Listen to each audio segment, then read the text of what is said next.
Okay, so welcome to the Detour podcast. Our guest today is 8 times world champion in 2 different cycling disciplines. Yep, 8. That's correct. You heard 8 times plus twice an Olympian. And you've seen her racing around a Nutrigrain packet on the TV. So it is, of course, Caroline Buchanan. G'day, Caroline. Thanks for having me. Hello from Canberra. All the way from Canberra. Now, I remember meeting you because you were looking stunning. You just won the Cyclist of the Year award. The Oppie Oscar, I can't remember what year it was now, back a few years back. 2013. There you go. Yep. Yeah, well, there you go. And everyone was flocking around you, but I managed to congratulate you. But it was a really great night, actually, a special night. And you spoke really, really well. But I just mentioned that TV commercial, which has made you pretty famous in lots of ways. It looks really cool. What's it been like doing that? How did it all come about? Yeah, well, I think it came about when I was growing up in BMX racing. My dad, he was always like, it's going to be hard to make a career out of BMX. It wasn't an Olympic sport back then. And he was kind of, preparing me to build my brand. And we always spoke about things. And I would have been about 8 years old. And we said, I always had the Nutrigrain boxes. And we're like, one day, like an athlete who's a cyclist will be on one of these boxes, not a swimmer. So I think whether it's manifesting it and all these years later, the opportunity popped up. It really popped up from a lot of pain that I went through in my career, the opportunity and how it evolved. So these things always are funny how they pop up. But yeah, so Nutrigrain's Unstoppable series, they've always supported Ironman in the past and a little bit of a different branding. Their strength of just basically the pillars of strength, courage and determination. They were putting a whole Unstoppable campaign and they thought, perfect person to be on a bike and to be on the cover and shoot a TV commercial as well as be on the boxes and share that little bit of inspiration to the kids that, they can choose a different career path. They can go through major injuries and setbacks and still aim for Olympic Games and to be at the top. So, it aligned with a lot of things that I was doing and pretty cool to, walk through Coles and Woolworths and see your face on some boxes is pretty neat. Well, you've given your sponsor a plug. I better give my sponsors a plug because our podcast wouldn't happen without our great sponsors. So firstly, we have Bike Exchange. And of course, you would know about Bike Exchange yourself, Caroline, because at the moment, it's pretty hard to buy, especially the bikes under $1,000. In a bike shop, they're running out everywhere. Cycling has become hugely popular through the pandemic, especially in Victoria. Not much else to do. It's booming. It's booming. Yeah. So if you jump on the net Bike Exchange, it's where the world buys, sells, learns and rides. Bike Exchange, where a bike is never just a bike. As I mentioned, bike sales are going through the roof at the moment. So I had to buy a bike for a friend just recently. First time I've ever had to go retail because the bike shops my wholesale mates didn't have any. So I jumped online and got it through Bike Exchange. It worked really, really well. So I'm pretty happy with that. Then we've got Let's Go Motorhomes. A good friend, Jerry Ryan at Jayco Caravans. This is another one of his fantastic companies and great partner of ours, Let's Go Motorhomes. So get out and explore your backyard. Hire a Let's Go motorhome or camper van. And even though there's not many people can't come from overseas at the moment, the domestic sales have gone through the roof as far as rentals, which is fantastic. And they've got a special going at the moment, which I reckon is spot on for you, Caroline. I can see you jumping into a Let's Go motorhome. So it's called their Early Bird Special. So you just book 90 days in advance and you get 5% off your next Aussie adventure. But Andrew in at Let's Go Motorhome said to tell Caroline if she's interested in getting a Let's Go Motorhome to go for a bit of a trip anywhere, once they open some borders up, he'll look after you. So perfect. Yeah, it is. As long as he's got room for all my bikes, then sign me up. Yeah, they've got so many different models. My brother just bought a new Jayco recently, and he's got a special little area at the back, and he puts his little motorbike in there, and his two pushies. So he's got it all worked out. And our other great partner is Lexus Blackburn. You can't really visit Lexus of Blackburn when you're up in Canberra, but they are a fantastic sponsor down here. They sponsor the women's Herald Sun Tour, the Lexus of Blackburn Bay Crits. The Bay Crits is my little passion, a wonderful event. And the Moore family, great supporters of cycling. I took on the Tour de France a couple of years ago, and they loved it. They've just recovered, actually. So Andrew, Sarah, Bethany. So we'll click back into the terrible accident you had in December in 2017, which was sort of an off-road, buggy accident. And you ended up with broken nose, broken sternum, 2 collapsed lungs, dangerous bleeding, and around your heart, and no phone reception. And so your partner at the time had to get you into the car and drive you a fair way to Cooma Hospital. So tell us about that terrible situation. Yeah, so it was just like a freak accident. Being an action sport athlete my whole life and riding bikes, you never really get that injured riding bikes. It obviously happened not on a bike. But yeah, it was quite terrifying. It was something that I almost lost my life, and very grateful that I can still be here today and continue riding. I'd say out of my 8 world titles, national championships, competing at 2 Olympic Games, everything I've achieved, to be back on a bike again after having 2 years off and just going through all the hurdles and setbacks was the best achievement I've ever had. The thing which I think made it so hard was throughout I had some medical complications, and I actually snapped a titanium plate in my chest they put in to fixate my sternum together. So when I went back in for a second surgery, then 4 days later, I heard the bolts backing out of my chest. So went back in for another scan, and they said, "Oh, we've got to redo this plate system again. It's not working." So third sternum reconstruction, they ended up plating my chest with 28 bolts and screws, 2 cable wires around it that's in there for life. So yeah, I go through airport detectors and get that little orange box that pops up on my chest every time. And yeah, it's with me now forever, now that it finally, the bones calcified, it all healed. It took 9 months the third time around for everything to set, and then I could ease back into my training and build my body back up to be a professional athlete. So yeah, that was definitely a wild 2 years that went by. Well, I don't know a lot about BMX or mountain bikes, although I did go to the World Mountain Bike Trials, which are up in Cairns, and it blew me away. It's just such a wonderful event, especially the downhill. I reckon I'm crazy and I'll do anything. I was going to ride down that downhill. I chickened out. I couldn't have done it, I don't think. But but so I don't know a lot about it. But I've been Googling you, and you are a real go-getter. It's quite staggering. So how has it been? How long before you could actually, when was your first competitive event after that terrible accident? First competitive event would have been the start of this year, a World Cup actually in Australia. So it was going to be my first of the Olympic qualifiers coming into the Tokyo Olympics for BMX racing. And that had been roughly sort of 4 months of being back on the bike, back in the gym, and preparing. So it was quite challenging to come in at 80% to a race and be a mid-pack semi-finalist.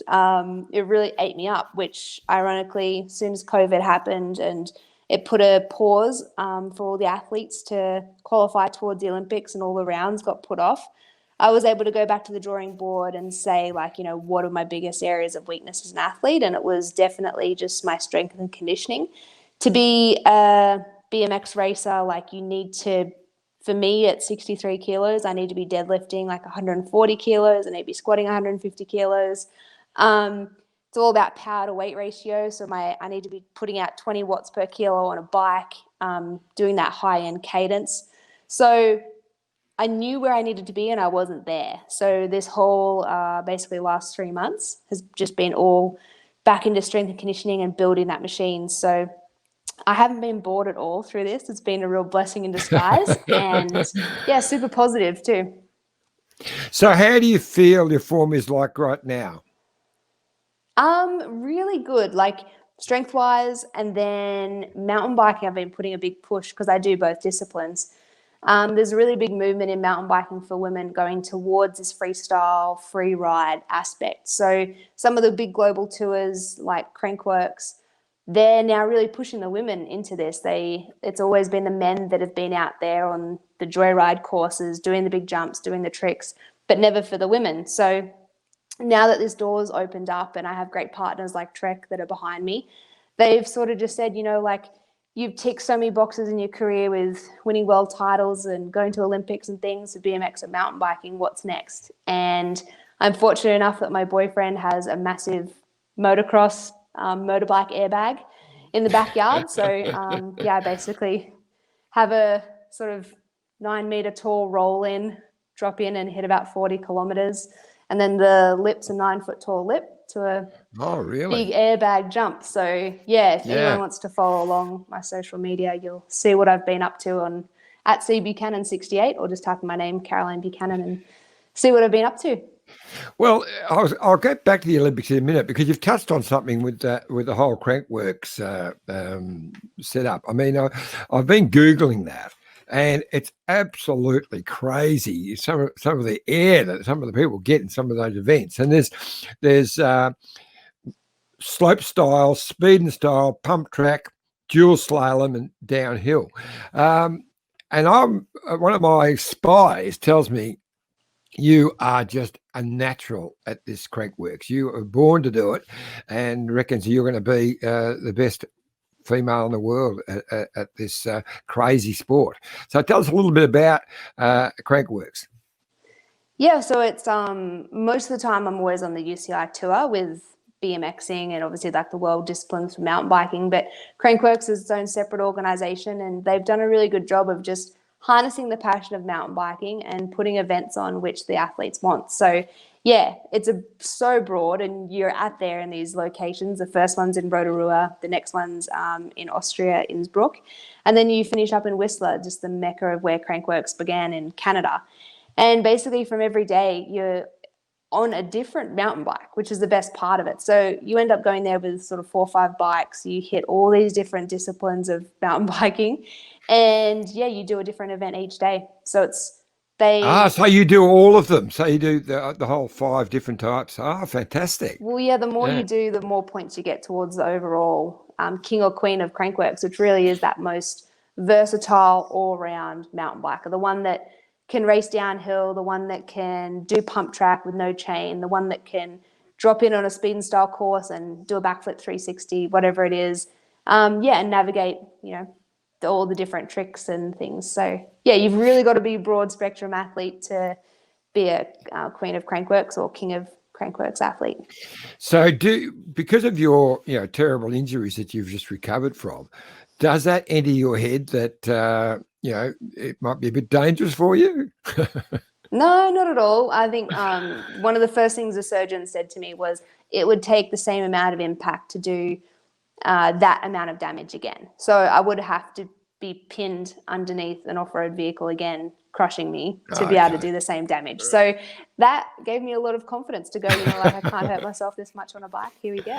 But I do wear all the protective gear. So when I am doing, even on the airbag, the tricks in my yard, I wear my ankle braces, knee pads, shin guards. Like I have my mouth guard in, full face helmet, and I always wear a chest protector now when I compete. So I'm always padded up, ready to go.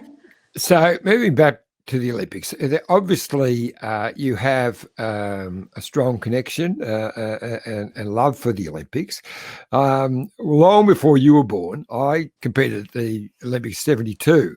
And that was the terrible Olympics that had the terrorist attack. So that was the first, and now you're trying to compete in the first, where in a postponed Olympic Games. So do you?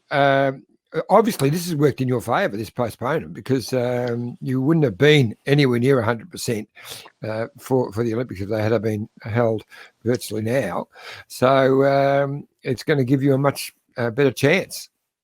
Yeah, definitely. And no one's locked in at the moment. So we've got 3 girls in Australia going for 2 positions. And the events that they put back on the calendar prior to the Olympics will weight higher than the events for qualifying that have happened in the past. So it's really that sliding scale. And I think it's really going to show the ones that haven't slacked off through this COVID break and continue to work while the grandstands are empty. And for me, I've gone to 2 Olympic Games already. London was an absolute career highlight. I loved it. Rio, I felt there was a little bit more of a fear factor with everything going on, and it lost the spark of the games a little bit and the true like culture of the Olympics. Yeah. I'm really excited for Tokyo because I feel like sport can unite the world. I just did a big global music video with Oakley where they actually collaborated with all the Oakley athletes from around the world, and it was a Bob Marley remake, so an iconic song.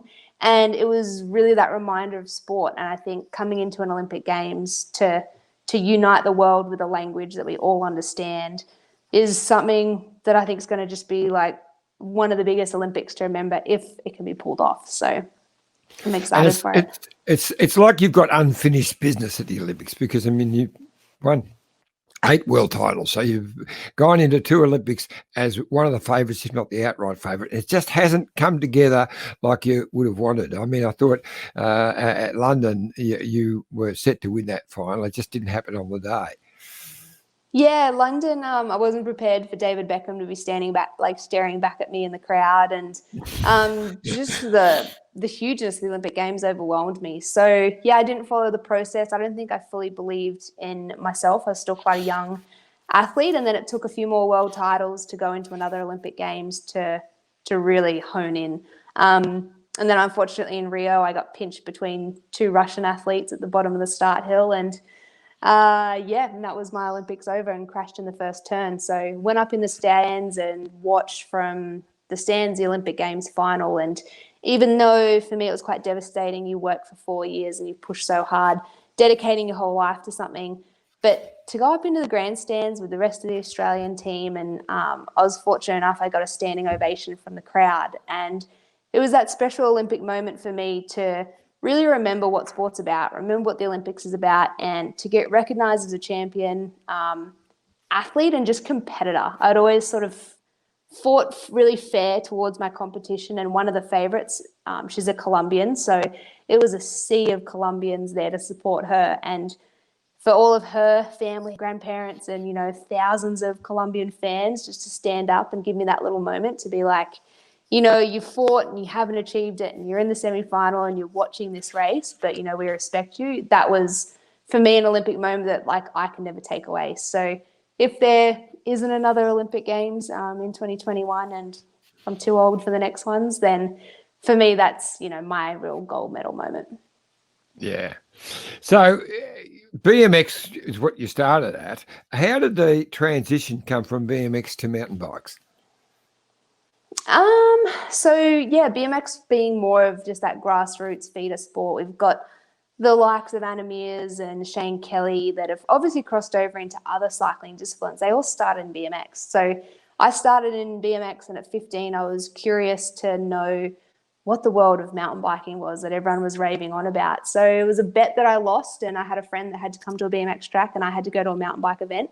And basically from there, I never just looked back. I started with the opportunity in Australia, getting a World Cup and a world title. And the venue, Stromlo Forest Park, was actually built from the ashes and built from where my family home lost their home in the 2003 Canberra bushfires. So we lost everything. We kept our bikes. And then this world-class facility was built just down the street in the forest. And that then hosted my first world title and my first world championship. So the stars really aligned just to kick off my mountain bike career from there. And 10 years ago, I moved to the States and based over there in California since, and have aligned with some great partners, and been doing both BMX and mountain biking professionally, sort of based from there. So Wade Boots was your coach back in 2007. Is he still coaching you? He is the head program manager of Australia. So he's more a program director for the BMX team and travels with us. And I've just got like a larger support network of other coaches that help me. I've got the Australian Institute of Sport, which does my strength and conditioning program, people that help me with my diet and nutrition. I've got an agency that I work with as well, Two Palms, for everything off the bike with my brand. And I've just been really fortunate to put that team together, which keeps that dream alive. And how does the actual training? I can just imagine. I mean, I know how to train for a bike race for a long tour in the pros, but how do you train for two disciplines like BMX and mountain bikes? Is there a bit of a crossover, or are they very different? Skills, there's a bit of a crossover. So being a more versatile athlete helps you, get out of tricky situations and just be more all round. For BMX, it's that straight out sprint event. You've basically got 9 pedals down the hill before you're hitting these huge obstacles, and it's only a 45-second track. So it's more about that repeatable strength to get around. So 3 gym sessions every single week. They roughly last about 2 hours by the time you get in and out of the door. I then do a lot of my sprint interval training on a watt bike, and then a lot of time skill-based on the track too. So that sort of makes up BMX. And then for mountain biking, like I said, I've got this airbag set up in my backyard at the moment, which has been taking a lot of my time. So I block format that into at the moment, whether it's doing like a backflip or do 4 of them, and then I'll come back up, and then I might do a 360 and I'll do that 4 times, and I'll come back up and I'll do another thing. So yeah, I like to be quite analytical and watch footage and block it in and treat it like a training session. We don't know what's coming up at the moment, which is fortunate for me doing both disciplines. Now, depending how the calendar does pop back up, whether Olympics is on or cancelled, I've got those options. So yeah, fortunate. Sometimes blessing in disguise, and other times it can be pretty crazy juggling an international calendar for 2 sports. So we're about to take a short break, but before we do, I've got a couple of questions here that have come through from Bike Exchange, the fans out there. What's your greatest objective at the moment? Greatest objective at the moment is to build my strength level to where I need to be for the Olympic Games, so that come January, if everything comes back on the calendar, I'm ready to go. So yeah, objectives is to bring my squat back up to 150 kilos, my power clean back up to 90 kilos. So there's some real benchmark testing. And then I want to bring my watts per kilo back up on the bike to 20 watts per kilo for a 3-second sprint. So objectives is really there right now for BMX. And the next question was, what bike do you enjoy riding more, BMX or mountain bike?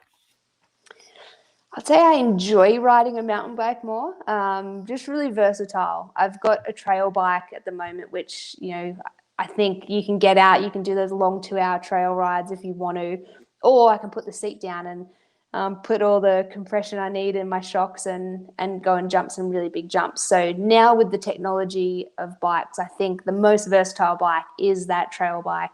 I have a 29er, so yeah, it's just something which I think if I had to have one bike, it would probably be that trail bike, because I can just do everything with it. Okay, so we'll take a break, and when we return, we'll talk about how it all began. Eyes on Bikes help grow small businesses. We are the world's #1 bike marketplace, where buyers and sellers are brought together in a place where a bike is never just a bike. Bike Exchange, where the world buys, sells, learns, and rides. Caroline, tell us about how it began. What got you involved in cycling in the first place? So it began, we just drove past a local BMX track when I was 5 years old here in Canberra. And my brother started, my dad started. So from there, we basically started at Canberra level, started traveling to all the zones, which is the regionals. Did all the regionals when I was 9 years old. I won my first national championship. And I was also doing Taekwondo at the time. So my parents just said, do you want to get your black belt in Taekwondo, or do you want to travel to Paris and do your first BMX World Championships? So I took my Cabbage Patch doll, decided to give, Taekwondo a miss, and continued on with BMX. Took my Cabbage Patch doll to Paris, and that was the eye-opener to realise that it was that world-level event. I saw the opening ceremony. I saw all of the flags and my competitors. I got knocked out in the semi-final, and just from there, I'm being so hungry to come back the following year, which was in Argentina, and place better. So I got that itch quite early. So my next question I was going to say, did you ever picture yourself becoming world champion? But you obviously did, because you weren't that far off right from the start. I think it took a while to build that confidence. I'd got seconds and thirds at all these World Championship events prior to being 14 years old. 14 years old, I really feel like for a female in the sport, you start hitting that point of like you're about to be a pro, but there isn't a lot of financial support at that point. So I was sort of questioning, do I want to finish school? Like what's happening? And I was a little bit lost. And I was fortunate that I had Lane Beachley, 7-time world surf champion. She had an Aim for the Stars program and a scholarship that supports girls in Australia.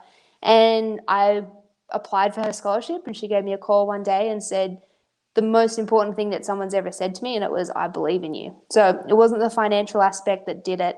It was for her to say, I've paved that way. I've won 7 world titles, and like, I believe in you and I'll back you, whether it's financially or whether it's in 5 years' time and you need me to tell you straight.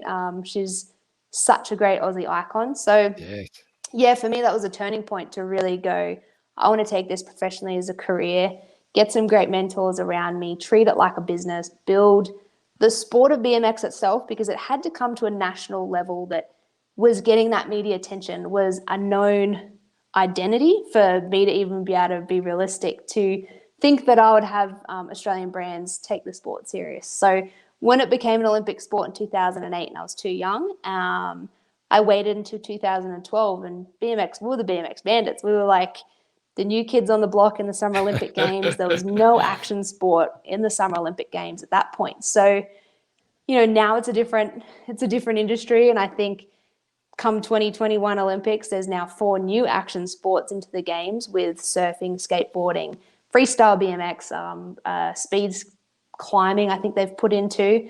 So it's a different story. I think, the action sport is the way for the kids of the future, and they're really opening it up in the Summer Olympics to not just the core sports like they used to.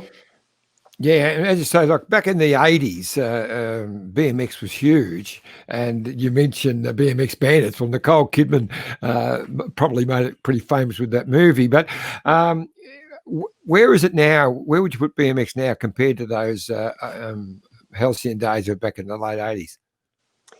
Yeah, the late 80s it definitely boomed. The likes of Rad and those remakes. I was fortunate enough to go and actually race a Rad replica track that was in Texas and see what it was like back in the day, which was pretty fun. I think now it's in a better place than ever. Not only just action sport in general. I think being a female in action sport, there are a lot of brand opportunities and a lot more pathways and support that's open. So that sort of makes me really proud, because to come through there was quite a bit of a hardship initially, and then now it's I thrive, and like I love still riding basically a kid's bike for a living, which is pretty awesome to say. But I think to now to be a BMX athlete, you can make it all the way to Olympic Games. Same with a mountain bike athlete with cross country, you can make it all the way to Olympic Games. But more importantly, there's so many different sanctioned tours around the world that have their big prize money and have the sponsors and support crew backing it. So I think, the options are really open now. Do you reckon that BMX gets enough support from the governing, the Australian government, the governing body? I mean, the way that it works is based off medal tallies, and I think BMX is such an unpredictable sport that it is a little bit of a lottery. You do roll the dice, so it's hard to put bets on it. And even though whilst Australia, we've had the #1 quota spot team, we've had the highest ranked guys with Sam Willoughby, with myself, we've come into Olympic Games as the top 3 times around, and we've never won an Olympic gold medal as a team. So we've had, we've had myself, had some life-threatening injuries. We've had Kai Sakaki-Bara, who's in a coma and he's still recovering. We've had Sam Willoughby paralysed in a wheelchair. So when you look at like a tight-knit unit of the BMX Olympic team, it's tough. It's really tough, sort of be honest about it. But I think, if we as a program can get those medals, it'll be really good these next Olympic Games to sort of put that, all behind it for all of us. But at the moment, the likes of the road cyclings and track cycling, they get more funding and support based off the medal tally that they bring. So that's sort of how it works. Yeah, who's going to get the most return on investment? And BMXing is a bit of a commodity. Well, I was going to talk about the the general respect amongst riders in the peloton on the road. But obviously, by the way you talk, there's that same sort of respect amongst the BMX fraternity. Yeah, hugely. At the end of the day, we've got no white lines. It's quite aggressive, exactly like it is at the sprint at the end of a peloton. Everyone wants to win. But we're all out there pushing ourselves. We're all putting our bodies on the line. We've virtually everyone in an action sport that I know in BMX and mountain biking have had some major injuries. I've broke a lot of bones in my body and had a lot of time out. But, you do it because you love it. And you always have those breakups with the sport, but you always come back to it for that same reason. And the same feeling that the sport gave me when I was a 5-year-old girl is the same feeling that it gives me now. So, yeah, it's pretty special that we all understand it, and we're all pushing to obviously make the sport bigger and get these more opportunities out there, which it's growing. And to see Red Bull coming on board with some events in Australia, to see the likes of some venues, mountain bike parks popping up, there's just been, what I've heard, like $3 million put into a big mountain bike facility, Progressive in Sydney. So these things are popping up everywhere, and I think that's really exciting. So you've been a commercial success with your sponsorship deals. So you've got Nutrigrain, Alpro, Fresh and Lean, Oakley, Boost Mobile, Fast House, Bell Helmets, Fist Hamwear, and Nobby Underwear. Have I missed anyone? Yeah. Yeah. Unfortunate enough, I've got some really good support network behind me. I've built great relationships. So Oakley's been a 15-year contract since basically when I sort of started on the world tour, and they've backed me through Olympic Games, and they've all stood by me when I have had 2 years off as well. So that was sort of the best thing, was when I did get injured and out, a lot of the sponsors came back and said, we won't worry about contingency programs and podiums and all these things that were built into your contracts. We want to support you for you. We want to be there when you get back. We love that you don't just race, like you sell the passion of riding bikes, and that's more important than anything to us. And they stuck through it, and they continue with those salaries and just said, we'll see you when you get back. So, personally, that was a massive achievement to get through that. So do you have a Jerry Maguire as your manager? Do you have him doing all the deals? No, I hustled my butt off from the beginning. So I actually had some great mentors like Tim Chad, who's in the cycling industry with Chain Reaction, does the tours.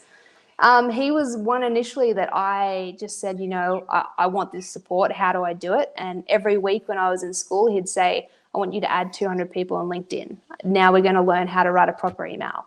Now we're going to reach out to media liaisons. When you get back from a World Cup, we're going to figure out how to get it on mainstream TV that following Monday. So all these things every week, building databases, building websites, like building the brand. I didn't know what I was doing back then at 14 years old. And once it really started snowballing and keeping those relationships alive, now I can get into my professional international career and be fortunate to partner with, the likes of Harley Davidson's, with Mercedes-Benz, with some massive corporate companies that would have never really aligned with cycling in the past, but to be able to be that unique blend and tell my story in a different way and meet their marketing objectives, it's fun. And I love the marketing side of it. But I do have a management team behind me and Two Palms Media, so they help coordinate everything. Give them a plug. Well, you're obviously a very polished public speaker. I've only heard you the once, but you blew me away, actually. So do you do a lot of public speaking? Not a lot, actually, because I have lived in America for 10 years, so I haven't been here. Now that I'm home in Australia, there's a lot more opportunities that are popping up, and I think for the future, that's something that coming back into Australia, I feel like I would love to, but my story's not really done yet, and being out for so long, I'm so hungry just to continue to tick the boxes for my career. I think now that I'm 29 years old and I really want to maximize this last 3 to 5 years of my professional career, my focus is on just making sure that I'm out there and doing my best and standing on top of podiums. So the current pandemic, how is it affecting you? Obviously, you can't get any racing in at the moment. Yeah, at the moment, we can't do any of the racing. But as I said, it's been able to go back to the drawing board strength-wise, to go back to the fundamentals of riding, to work on weaknesses, and then, to to pick up like this opportunity to work on free ride for mountain biking and be there ready. So I've just really been focusing on that, and then continuing to work with my brands and sponsors that partner with me and do signature collaborations. Yeah, so keeping busy, keeping it fun.